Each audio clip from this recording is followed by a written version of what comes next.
So in this lesson, we're looking at the systems of linear inequalities and trying to think about them only graphically. What would a solution in a graphical form look like?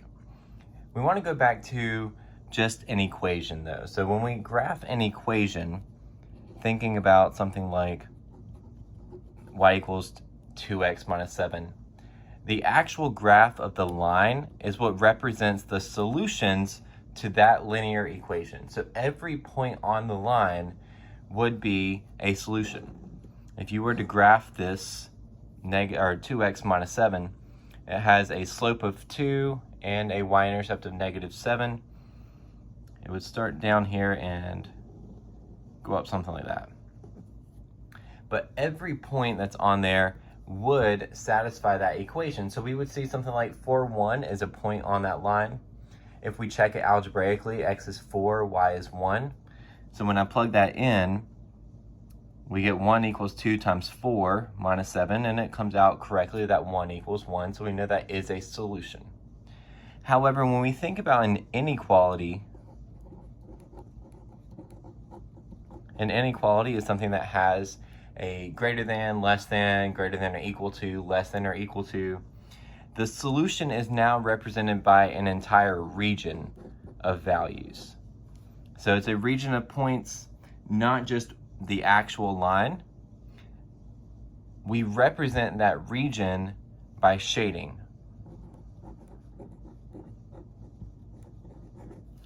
So we're going to have some kind of shaded area or shading areas. The actual line depends on what the inequality symbol is. So when we have a greater than or equal to, or less than or equal to, the part that includes the line would be a solid line. That's why we typically just draw a solid line. But now that we have the actual inequality part, the greater than or less than part, we will be shading some things. If it did not include the line, it would just be strictly a less than or greater than. And that's when we would make a dashed line.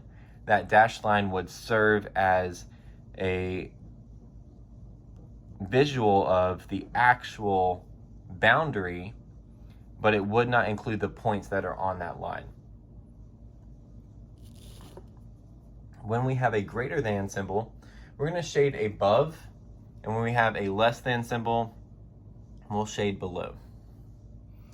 The actual solution to that system is going to be where the shaded areas are overlapping.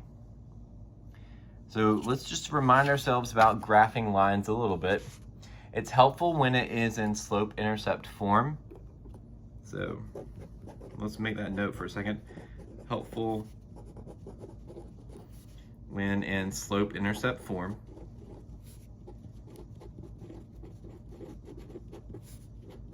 Now, slope-intercept form was that y equals mx plus b equation, where m is your slope and b is your y-intercept.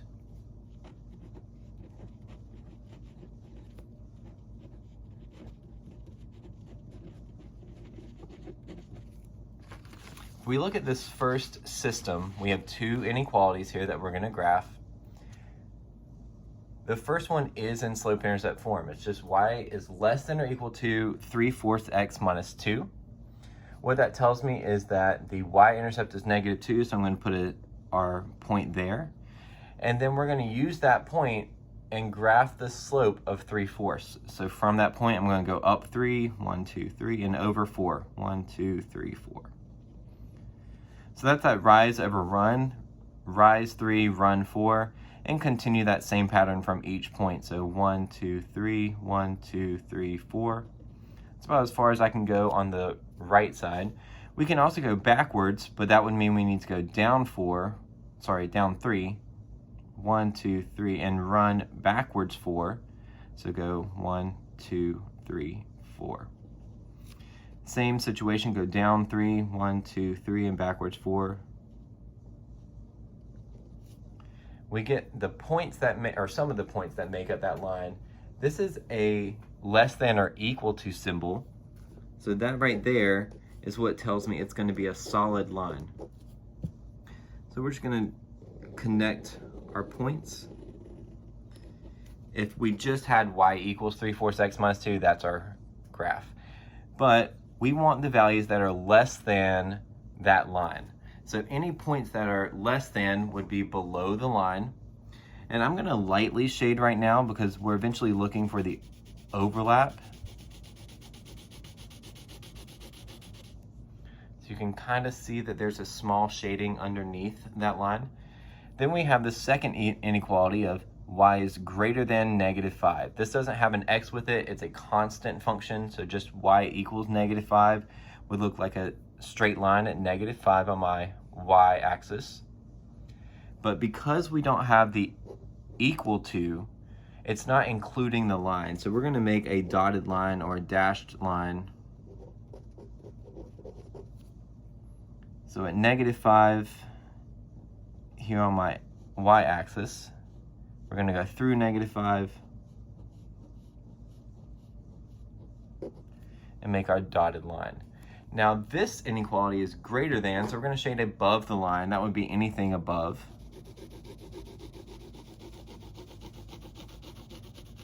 What we care about mostly though is the overlap. So when we think about where did those things overlap, it was right here in the middle.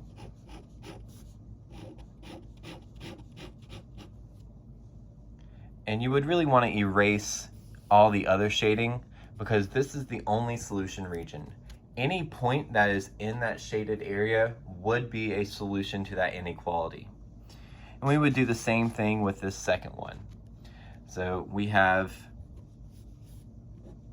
a dotted line for the first equation or inequality, and the second one is going to be a solid line because it does have the equal to. If I graph this inequality, we have a slope of -1/2 and a y-intercept of +7. So I'm going to put my point up there at 7. A negative slope says I need to go rise down 1 and right 2. Down 1, right 2. It should be a decreasing line. We can also go backwards if we go up 1 and left 2. But we want to make this a dotted line or a dashed line.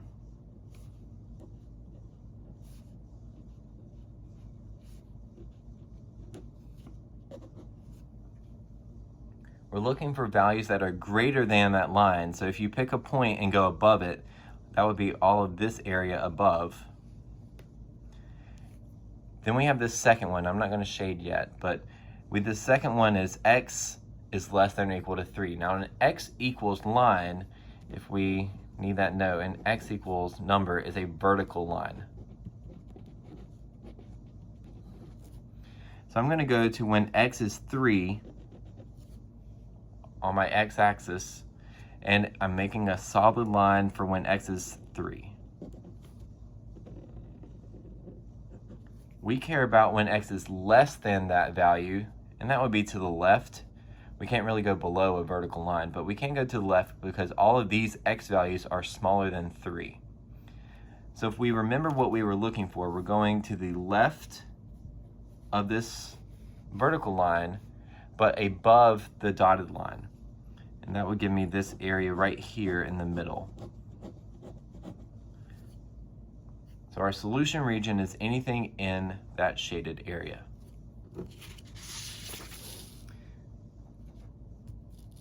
If that inequality is not in slope-intercept form, we want to rearrange the equation so that it will be.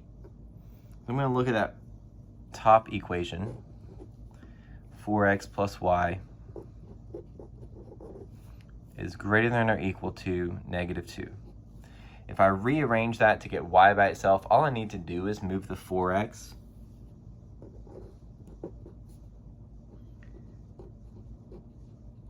We would move the 4x by subtracting it to the other side. So it becomes a -4x on the right side. We still have that subtracting 2 or -2. And that's a nice slope-intercept form equation. I can take this other one and do the same thing. I have x minus 2y is less than -14. To get y by itself, we first need to move the x. So I'm going to subtract x to the other side, which leaves me with negative 2y on the left. But now I have negative x minus 14. We still have to get rid of the negative 2, and we would do that by dividing everything by negative 2.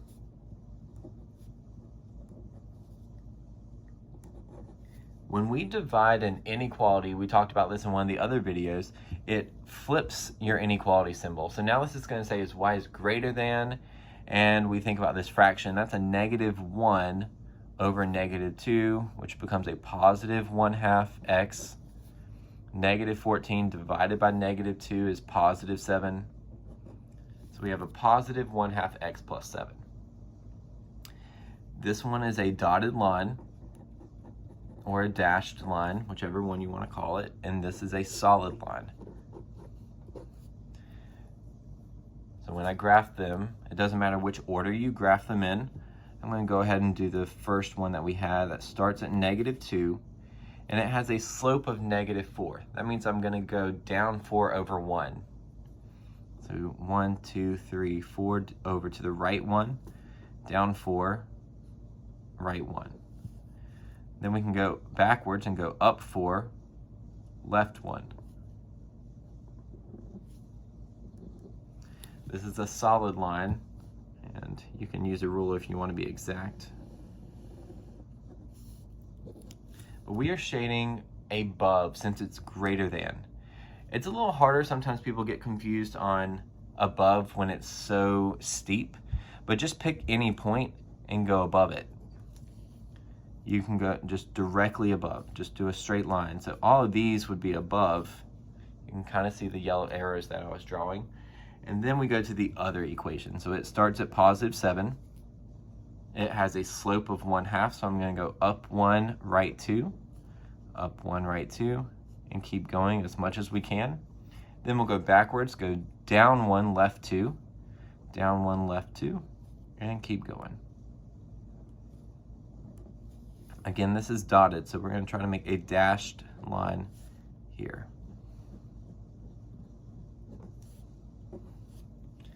If we think about where these are intersecting, this one is above the line, this one's also above the line. So I drew those yellow arrows to show above this line, but I would also go above the dashed line, which gives me this area here.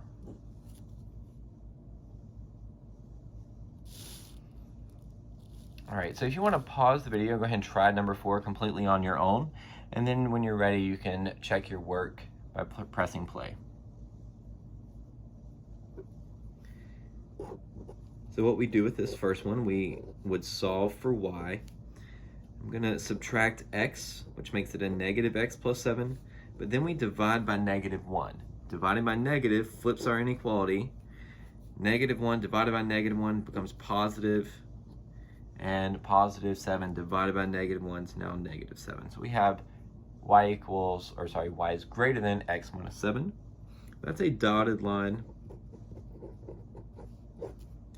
The other equation, 48 minus 8y is less than 5x. I want to move that 48 to the other side because we're still trying to get y by itself. So I'm going to subtract 48 and then divide by negative 8. Remember, you're dividing every term by negative 8.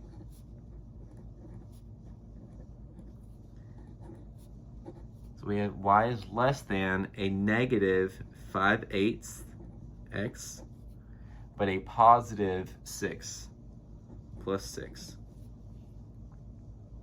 So I could, this is also dotted. I could start with this first one we had, and it was at negative 7 for its y-intercept. We have a slope of 1. It's an invisible 1 there in front of x. So we're going to go up 1 over 1 and make our dots, or our points.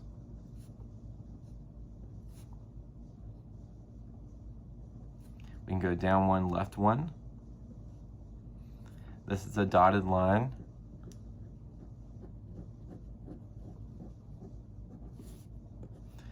The the other equation starts at positive 6 and goes down 5 to the right 8. I'm going to go 1, 2, 3, 4, 5 to the right 8. Puts me at that point at 8, 1. I can also go up 5 and left 8. 1, 2, 3, 4, 5. We might have to go off the graph just a little bit so that you get an idea, and left 8 would be right up there. This is dotted as well.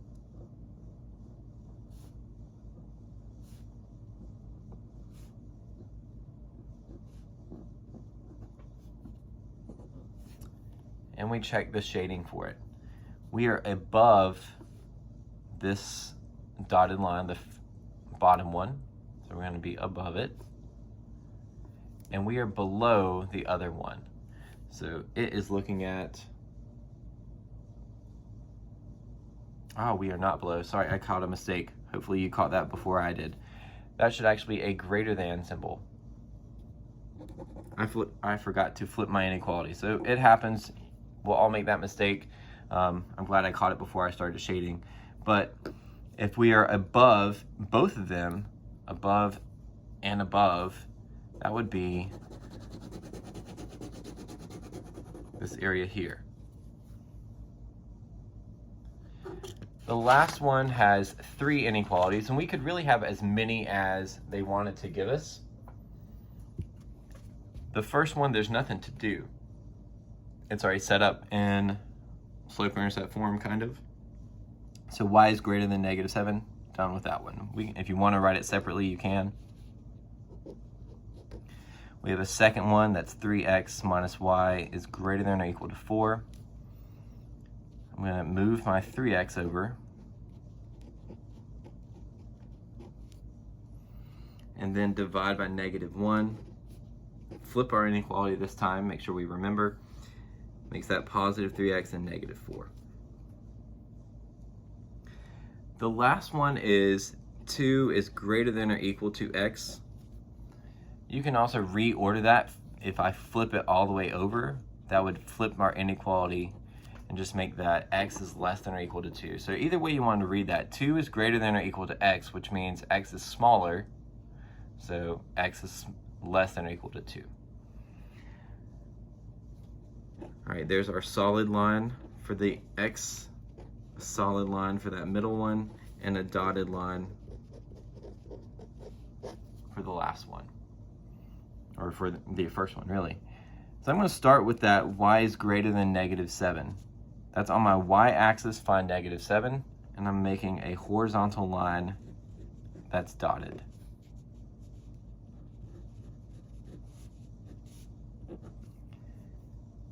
The second inequality starts at -4 and has a slope of +3. So I'm going to go up 3, right 1, up 3, right 1, and continue that pattern.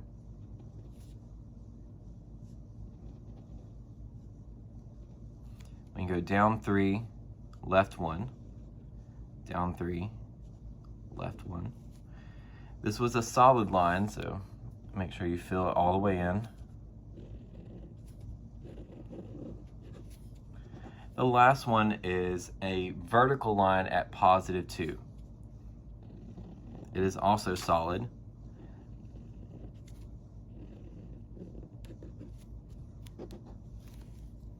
I'm going to use a couple of colors here so that we can see the overlap in this one. Now, we were above the y equals -7 one, so that would be anything above here. Then we had less than or equal to 3x minus 4. So that was this diagonal line here. We are below, so that's anything below it.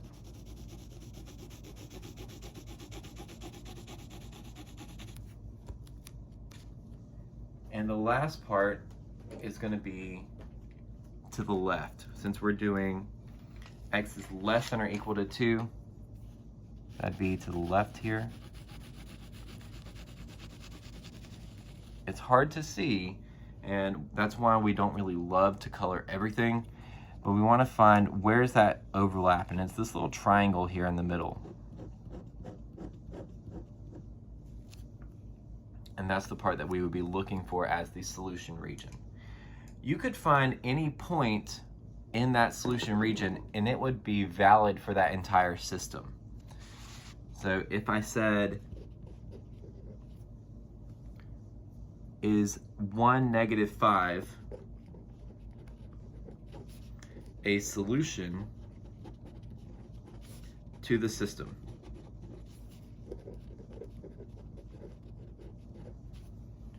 Well, we would check this by looking at the points here. So our y value is -5. Is -5 greater than -7? Yes, so it works in the first inequality. We'd have to check the other one. Let's just do this individually. -5 greater than -7. Yes. 3x minus y needs to be greater than or equal to 4. Well, 3 minus negative becomes plus. 3 plus 5 is 8. 8 is greater than or equal to 4. That's true. And lastly, we had 2 is greater than or equal to x. Our x is 1. That's true. We also had written it the other way, that 1 is less than or equal to 2. Both of those are true. So that is a solution to the system because it is in that shaded region. That's something that you could test out if you weren't sure about where your actual shaded region should be. If you had tested any of these other points, it may have worked for 1 or even 2 of the inequalities, but it would not have worked for all 3 of them. So you can also look at the lines. If the point is on the solid line, we know it's included, so that would also be a solution. But if the point was on the dotted line, like 0, -7, that's not included. So in that case, that would not be a solution. It has to be either on the solid line or in the actual shaded region. And there are some practice examples for you in the lab manual on this topic as well.